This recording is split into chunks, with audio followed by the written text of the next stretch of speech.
Right, this is the Dub Box factory.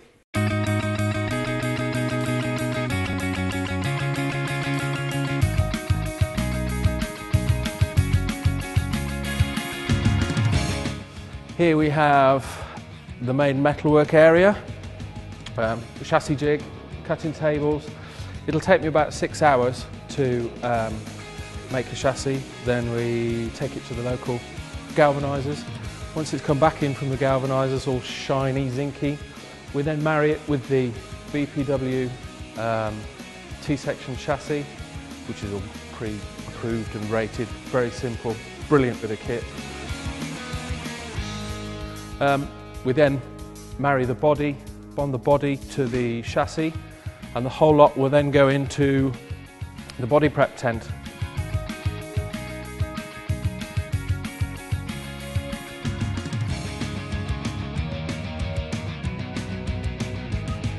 Essentially what we'll do in here is treat it like a car. So we take all the wrinkles, the dents, and put the love in. We'll take it all back down to nice flat fiberglass. Then we'll give it 3-4 coats of primer, 3-4 coats of one colour, and then 3-4 coats of the other colour. Again, completely in your choice.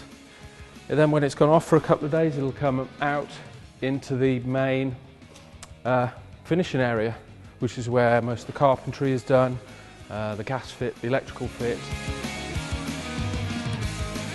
Yeah, what we try and do in Dub Box is source as many of our materials locally. So we produce the original plug for the fiberglass mould, but we have a company make these for us, the body shells now. They do an excellent job. Again, that's relatively local. A lot of these sorts of items are reproduction, as would have been fitted to camper vans.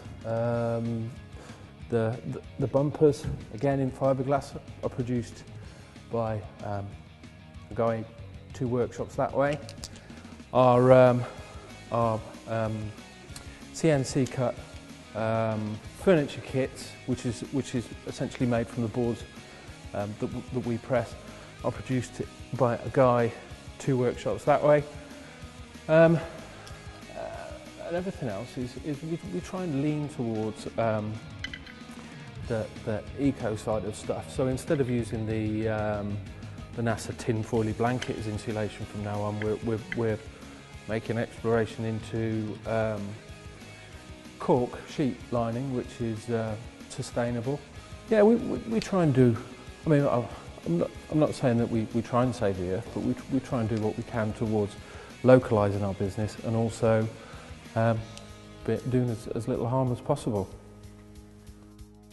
Essentially what we've got here, we've got a tabletop as requested as an addition to the specification of the owners of the red one there. We're just going to press it, make sure it's bonded and fit for purpose. So essentially what we have here is a vacuum bag. What we will do is put our pre-glued boards inside this bag, tape the edges so that the integrity of the bag's not ripped or torn, and then suck all the air out. We leave it for about 20-25 minutes and it'll just fully bond the laminate to the board, whether it's Italian poplar or normal hardboard ply. It just makes an excellent job and gives us the flexibility of producing exactly what we want. The actual construction of Dub Box takes essentially 6-7 working days.